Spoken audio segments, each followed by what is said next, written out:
किसानों को इंडिया में अन्नदाता बोला जाता है, यानी कि भगवान का दर्जा दिया जाता है और किसानों की वजह से ही एग्रीकल्चर के मामले में इंडिया दूसरे नंबर पर है। फिर भी हर साल 10,000 से भी ज्यादा किसान फसल का सही दाम ना मिलने पर या सही नॉलेज ना होने पर या खेती में बड़ा लॉस होने पर सुसाइड कर लेते हैं और एग्रीटेक स्टार्टअप यही प्रॉब्लम्स को सॉल्व करते हैं, यानी कि वो टेक्नोलॉजी को एग्रीकल्चर के साथ मिलाकर किसानों की किसानी को इजी बनाते हैं। सो मैं उज्जवल पटेल आज आपको इंडिया के टॉप 5 बहुत इंटरेस्टिंग एग्रीटेक स्टार्टअप के बारे में बताने वाला हूँ। सो सबसे पहला एग्रीटेक स्टार्टअप है Ninja cart. Ninja cart Bangalore based B2B agritech startup है जिसकी शुरुआत 2015 में थिरुकुमारन नागराजन और उनके 4 साथियों ने की थी।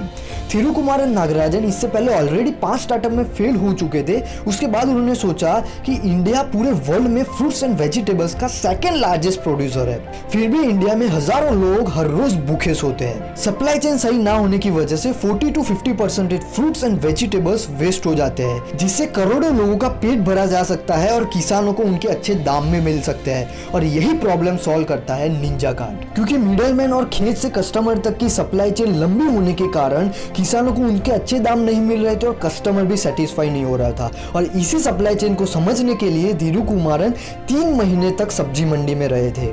उसके बाद निंजा कार्ट ने फार्मर्स को रिटेलर्स के साथ डायरेक्ट कनेक्ट कर लिया और किसानों के लिए एजुकेशनल प्रोग्राम्स भी बनाए और उसी की वजह से निंजा कार्ट में सेल करने वाले किसानों की इनकम 15 to 20% तक बढ़ गई। उसके अलावा ट्रेडिशनल सप्लाई चेन में 30 से 40 घंटे लगते थे, वहां पर निंजा कार्ट में 12 घंटे से भी कम समय लगता है।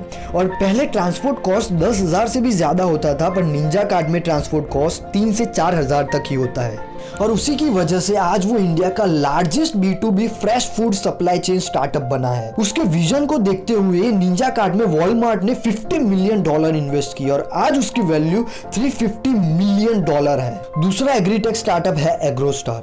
पुणे बेस्ड स्टार्टअप एग्रोस्टार की शुरुआत 2013 में शार्दुल शेठ और शीतांशु शेठ ने की थी, क्योंकि उनको सही एडवाइस और अच्छी क्वालिटी का प्रोडक्ट गांव के किसानों तक पहुंचाना था।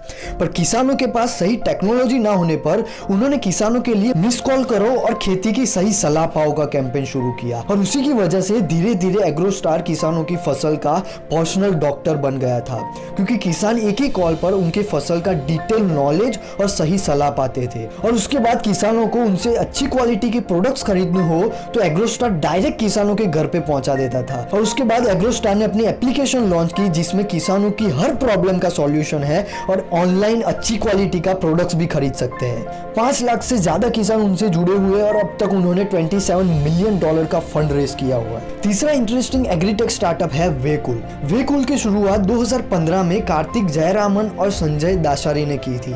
वेकुल के कस्टमर लिस्ट में ताज होटल जैसी बड़ी बड़ी होटल्स का भी नाम है, क्योंकि वेकुल डायरेक्ट फार्मर्स के खेत में से फ्रूट्स एंड वेजिटेबल्स लेकर उनकी सही जांच करके अपने वेयर हाउस में पहुंचाता है। वहां उसकी डिटेल में क्वालिटी चेक होती है, जैसे कि उसकी साइज, उसका कलर, उसका टेम्परेचर, उसका नाइट्रेट लेवल। ये सब चेक होने के बाद तुरंत जिस किसान से उन्होंने फ्रूट्स एंड वेजिटेबल्स लिए हैं उनको वेट और क्वालिटी कंफर्मेशन मिल जाता है। उसके बाद वेकुल प्रोडक्ट ट्रांसपोर्टेशन के लिए टेम्परेचर कंट्रोल व्हीकल यूज करता है, जिसे ट्रांसपोर्टेशन के दौरान फ्रूट्स एंड वेजिटेबल्स की क्वालिटी में कोई प्रॉब्लम ना हो। इसके अलावा वेकुल फार्मर्स की फसल को ग्रो करने के लिए उनको हर तरह की कंसल्टेशन प्रोवाइड करता है।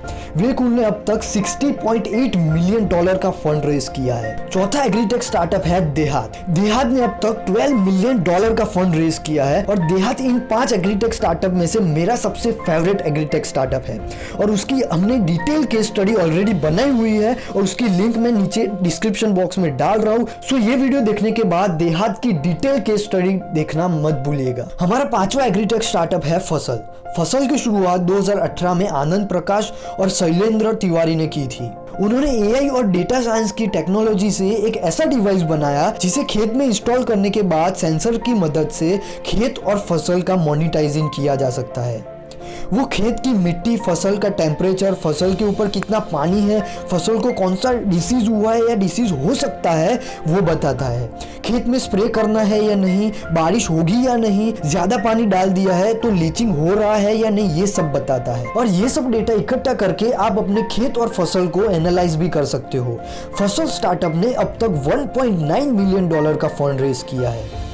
सो ये थे बेस्ट टॉप 5 एग्रीटेक स्टार्टअप। आपको इसमें से कौन सा पसंद आया कमेंट में जरूर बताना, और देहात की केस स्टडी की लिंक मैं डिस्क्रिप्शन में दे रहा हूँ, तो वो वीडियो देखना मत भूलिएगा, और हमारे चैनल को सब्सक्राइब करना और बेल आइकन को क्लिक कर लेना, जिससे अगले जितने भी इंटरेस्टिंग वीडियो आए तब आपको नोटिफिकेशन मिल जाए।